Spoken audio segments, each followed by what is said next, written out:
The Empire's belief, the Empire stretched across thousands of stars. For centuries it had ruled without fear, crushing any resistance before it could rise. Entire species bent their knees, fleets surrendered without firing a shot, and worlds burned when they did not obey. The Empire believed no enemy could ever match its strength. But there was one species they had only heard about in passing.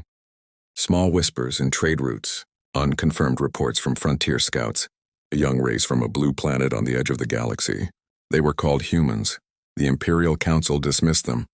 They are primitive, one counselor said, barely out of their own atmosphere. Their ships are weak. Their fleets are small. They cannot be a threat to us. The others agreed. The Empire had always been right before. Why would this time be any different? So when human colonies expanded into the fringes of Imperial space, the Empire acted as it always had. It sent warships. It sent demands. It sent destruction.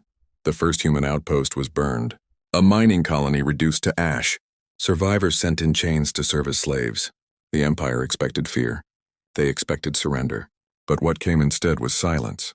The kind of silence that unsettled even hardened admirals. The humans did not cry out. They did not beg. They did not send envoys to plead for peace. They only waited, watching, preparing. The Empire mistook that silence for weakness. They struck again. Another colony. Another fleet dispatched to make an example. More cities erased, and then something changed.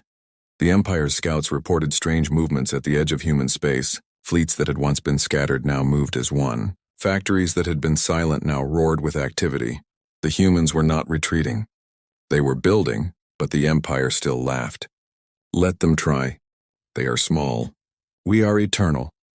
On a lonely planet near the border, an Imperial garrison held watch. The soldiers there were veterans of many campaigns. They had seen dozens of species submit, their leaders kneeling before the Empire's banners. They believed humans would be the same, until one cold morning their sensors screamed. Dozens of human ships emerged from the void. But they were not like the old clumsy vessels the scouts had once reported. These ships were sleek, armored, bristling with weapons the Empire had never seen. The garrison commander gave the order to fire. Energy beams lit the sky, but the human ships moved with deadly precision. They cut through the barrage, shields flaring, weapons burning with a strange light. The first Imperial cruiser fell in minutes. Its hull split in two, exploding in silence. Soldiers on the ground stared upward as fire rained from the heavens. Panic spread through the command center. "Impossible," the commander shouted. "They are only humans. How can they?" His words were drowned out as the sky itself seemed to tear apart. The humans unleashed their power with terrifying focus. They did not fight for conquest. They did not fight for glory. They fought to end the war before it could spread further. In less than an hour, the garrison was gone. Not captured, not occupied. Erased. News spread back to the Empire's core worlds. The Council was furious. They demanded explanations. How could such a young race achieve this? How could they, who had ruled unchallenged for centuries, be struck down by a people they had called weak? But the truth was simple. Humans were not like the others. They did not fight to resist. They did not fight to delay. They fought to end. And for the first time in its history, the Empire felt something it had never known before. Fear. The silent advance. The news of the destroyed garrison shook the Empire like a thunderclap. For centuries, no one had dared strike back.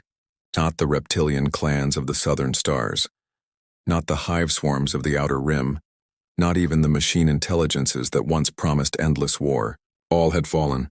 All had bent the knee, but now humans had done the unthinkable. They had erased an entire outpost in less than an hour. The Council of Lords gathered in the Imperial Chamber. Towering banners of conquest hung from the ceiling, each marking a species subdued, each a symbol of eternal dominance. The chamber echoed with disbelief and rage. "They are nothing," spat one lord, "a primitive race that stumbled upon stolen technology." Another lord shook his head. "No, this is not stolen. Reports say their ships carry weapons unlike any we have catalogued. Beams that cut through our strongest shields. Projectiles faster than our tracking systems. How could primitives invent such things?" But the Emperor raised his hand, silencing them all. His voice was cold and calm. "Send a fleet," he commanded. "Not a handful of ships. A fleet that will erase their colonies. Let these humans see the true strength of the Empire." And so a fleet was sent. Hundreds of warships, veterans of countless campaigns, engines burning bright as they crossed into human space. It was meant to be overwhelming, unstoppable, final. But the humans were waiting. The first clash came near the frontier world of Vera 9. Imperial ships emerged from hyperspace in perfect formation, their weapons armed, their commanders ready to bring swift destruction. Yet the battlefield was silent, empty, no human fleet, no colonies in sight. Only the cold stars. Confusion spread across the command bridge. Then the scanners lit up. Hundreds of contacts appeared behind them. The humans had not met the fleet head-on. They had gone around, striking from the shadows of space itself. A storm of fire descended, missiles, beams, and weapons that glowed with unfamiliar energy. The Imperial formation shattered as ships exploded in brilliant silence. Admirals shouted commands, but communications were jammed. Orders turned to chaos. The humans did not roar with triumph. They did not taunt. They struck with silence and precision, moving like predators that had studied their prey for generations. Within hours, half the fleet was gone. The rest scattered, running for the safety of Imperial space. For the first time in living memory, an Imperial fleet had been hunted. Back in the capital, panic spread behind closed doors. Reports poured in from scouts. Humans were not defending colonies anymore. They were advancing, moving into neutral systems, striking supply lines, disrupting communications. It was not war as the Empire understood it. It was something colder, sharper, deadlier. The humans did not seek negotiation. They did not accept tribute. They did not leave survivors to send warnings. They simply advanced, methodical and relentless. On worlds far from the core, whispers began to spread. The humans are coming. Entire species who had once bowed to the Empire began to hope in secret. Could this young race be the ones to break the chains? The Empire's pride began to fracture. Admirals demanded more fleets. Lords demanded stronger weapons. Scientists were forced to reverse engineer human wreckage. But every fragment told the same story. The humans were ahead, far ahead, and their technology was built with one terrifying purpose: not to fight wars, to end them. The turning tide. The Empire had always believed size was victory. Bigger fleets, larger armies, grander displays of power. For centuries, they crushed their enemies by sheer weight of numbers. But humans fought differently. After the second fleet was shattered at Vera 9, the Council ordered a new strategy: divide the forces, scatter them across human space, and crush each colony before it could resist. Dozens of fleets spread out like claws, ready to strangle the frontier. At first, the plan seemed to work. One human outpost fell, then another. Imperial ships rained fire, cities burned, and commanders boasted of swift victories. But then the reports stopped. Entire fleets vanished. No survivors, no distress calls. Only silence where thousands of Imperial soldiers had been. On one world, the remains of an Imperial armada were found drifting, lifeless. Their reactors had been shut down, their crews gone. It was as if the ships had been picked apart, studied, then abandoned like broken tools. Whispers began to spread through the ranks. The humans were not just destroying fleets, they were learning. Every battle, every skirmish, every captured vessel, all of it was being studied, dissected, turned into new weapons, and the humans grew faster. Much faster.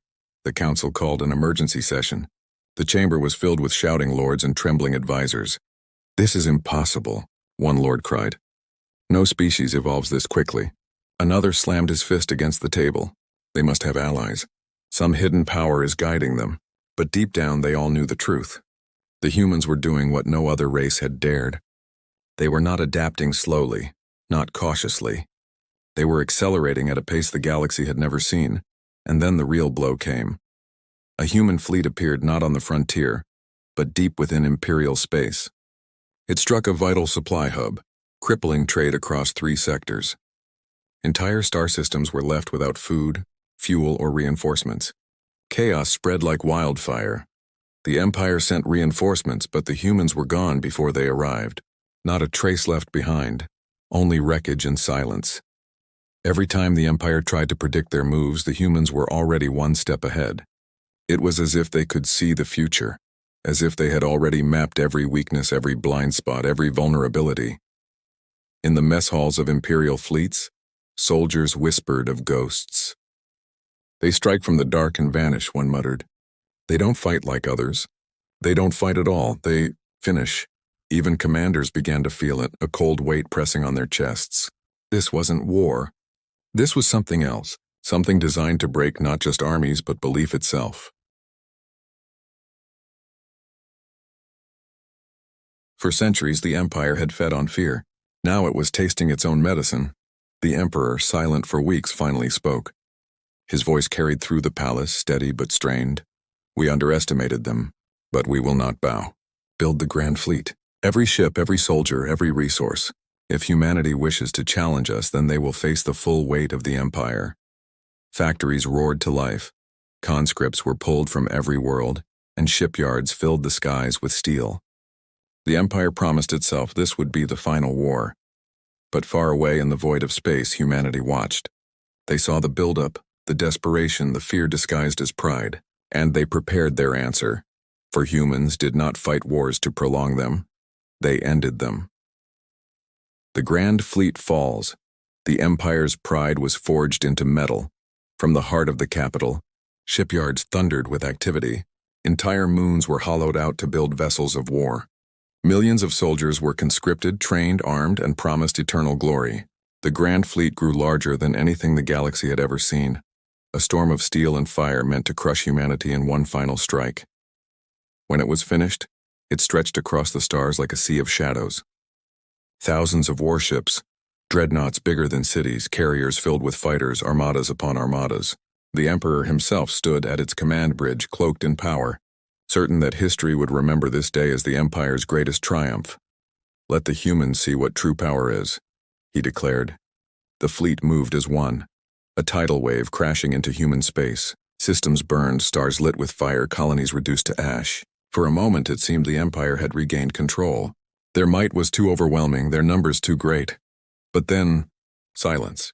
The humans did not answer at once. They did not rush to defend every world, did not scatter their ships in desperation. Instead, they waited. They let the fleet move deeper, stretching its supply lines, thinning its strength across dozens of sectors. And then the trap closed. On the edge of a dying star, the Grand Fleet met them. At first it seemed impossible. The human armada was smaller, fewer in number, fragile compared to the endless storm of Imperial warships. Imperial commanders laughed, convinced it would be over in hours. But the battle began, and laughter turned to silence. The humans fought with terrifying precision. Every strike was planned, every move anticipated. Where the Empire charged forward, the humans struck at weak points, cutting fuel lines, disabling reactors, turning massive dreadnoughts into drifting hulks. Then came the weapons no one had seen before. Blades of light that sliced through the strongest armor, swarms of drones faster than fighters, missiles that bent in impossible arcs, weaving through defenses like predators seeking prey. The Empire poured everything into the fight, but the more they struck, the more they revealed their weaknesses. And the humans adapted in real time, every second of battle making them sharper, deadlier. Ships that had once seemed invincible cracked apart under human fire. Fleets that had enslaved 100 worlds fell in silence. The Grand Fleet, the pride of the Empire, began to collapse. On the command bridge, the Emperor watched with disbelief. His fleet was not losing slowly. It was being unmade. Entire armadas erased in minutes, dreadnoughts splitting like toys. He slammed his fist into the throne. This cannot be. We are the Empire. We are eternal. But eternity meant nothing before humanity's resolve. The battle raged for hours, then days, but the outcome was clear, long before the end. The Grand Fleet, built over generations, shattered in less than a week. What remained was wreckage drifting in the void. The greatest force the galaxy had ever known, erased by a race the Empire had once dismissed as weak. And the humans did not celebrate, they did not chant victory, they did not claim thrones or enslave worlds. They stood in silence, their fleets waiting among the ruins.